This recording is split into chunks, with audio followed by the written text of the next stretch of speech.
Fala aí pessoal, beleza? Domingo agora de manhã cedo, corrida foi às 4 da manhã do domingo, uma corrida muito boa, né? E para quem conseguiu acompanhar aí, provavelmente a maioria do pessoal vai conseguir ver depois, né? Tem a F1 TV, você consegue assistir ali a prova depois, na hora que você estiver tomando um café ou na hora que for mais interessante. Tem a reprise também que passa do Band Esportes, né? E você também pode ver os highlights pelo próprio canal da Fórmula 1, né? Mas para quem conseguiu acompanhar o GP da China, ele estava ali um pouco com menos calor, né? A prova sprint ele estava por volta mais ou menos de uns 40 graus ali na hora. E a corrida nesse domingo ela foi realizada mais ou menos ali com uns 34 graus e isso interfere bastante na temperatura da pista e também no desgaste de pneus. Parece que a corrida sprint serviu é, para alguma coisa, vamos colocar assim, onde que o pessoal conseguiu administrar muito mais o desgaste de pneus, né? Teve pessoas que conseguiram, os pilotos conseguiram fazer prova com uma parada só, né? E foi bastante interessante essa prova, apesar de parecer um pouco monótona, né? É, a novidade ali foi na parte da largada, onde que o Lando Norris conseguiu passar o Russell e ficar em segundo. O Piastri basicamente sumiu na frente, bem consistente. Foi uma prova assim tranquila para ele, não foi pressionado em nenhum momento assim que faça lembrar, né? Que ele foi pressionado, ele teve que tentar causar um erro dele, alguma coisa assim. Mas foi bastante tranquila essa vitória dele, né? A terceira vitória na carreira. O Lando Norris conseguiu pontuar, que eu acho que ele conseguiu entender que ele precisa fazer pontos, né? Independente da corrida, independente da situação, você precisa fazer pontos para no final do campeonato você conseguir chegar no ponto que você precisa, seja ser campeão, seja ajudar a tua equipe a ser campeã, como foi o ano passado, né? Então ele conseguiu ficar em segundo lugar. O George Russell fez uma corrida também interessante, onde que estudou ali mais ou menos o que ia acontecer, ele talvez aproveitasse alguma coisa. Max Verstappen também foi na mesma balada, só que o carro do Max Verstappen ele não conseguiu ter um desempenho tão legal, né, no início da corrida e ele passou por alguns problemas e acabou ficando na quarta posição. Já a Ferrari ela foi bastante consistente para surpresa de muitas pessoas, né? Tiveram um bom ritmo ali.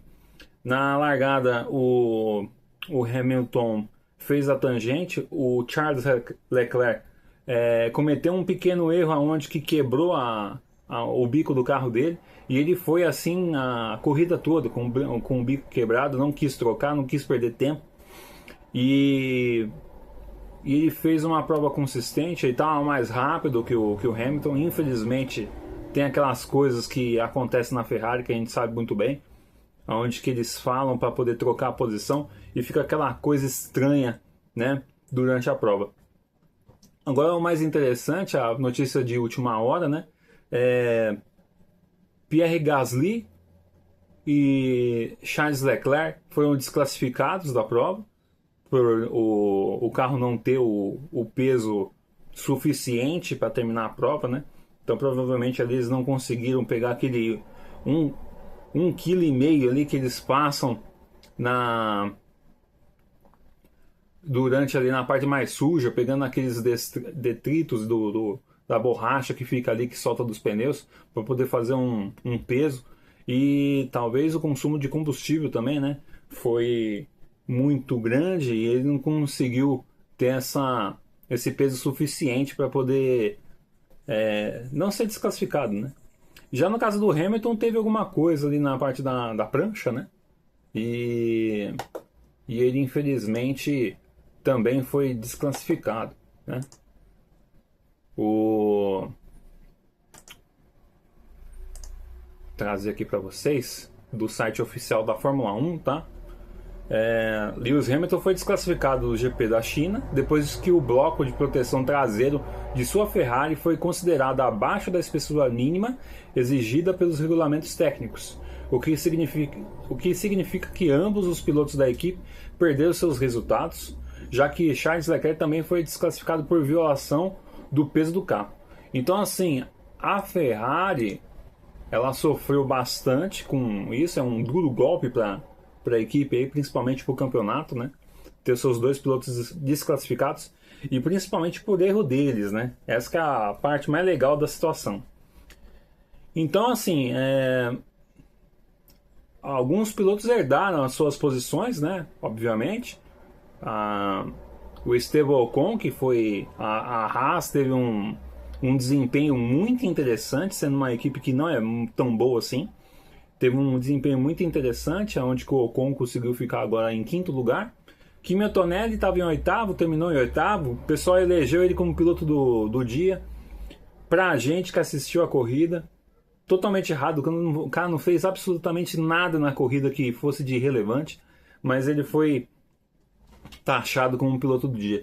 Eu acho que, na minha opinião, e também talvez de algumas pessoas, o Oliver Bearman, enquanto os pilotos estavam com pneus duros, ele estava calçado com pneus médios, né, os pneus com faixa amarela, e ele conseguiu fazer ultrapassagens importantes nesse GP, onde que estava aquele trenzinho de DRS, a asa traseira aberta, e todo mundo vinha na mesma balada, só que não conseguia ali chegar perto por causa do ar sujo, né? Fora que a pista também ela não tem tanto bloqueio, né? Então ela sofre também com vento.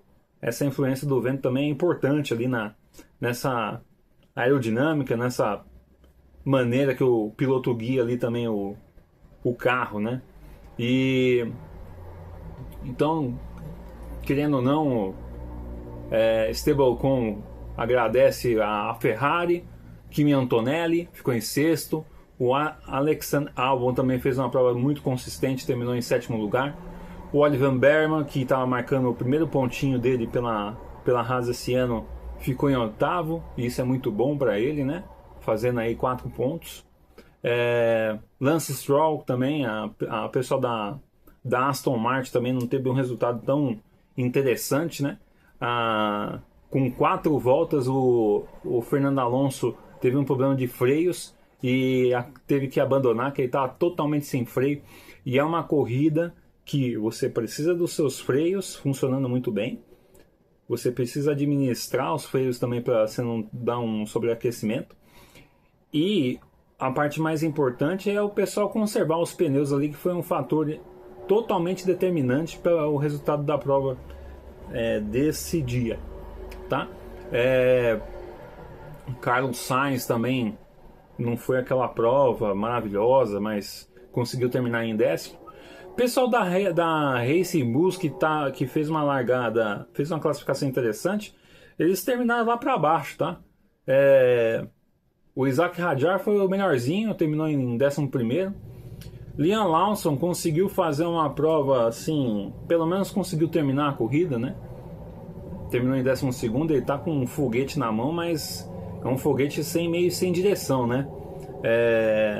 A Red Bull tá com um carro muito arisco, muito inguiável, vamos colocar assim, aonde que só o Verstappen consegue domar a fera.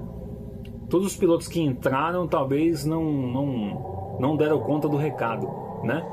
Jack Durham também aprontou bastante também e conseguiu terminar na 13ª posição.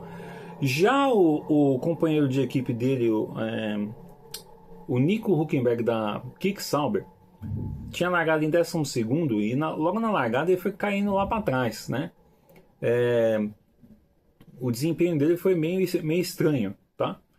E falando do Gabriel Bortoleto, ele teve uma boa largada onde que ele tentou ali passar alguns carros por fora.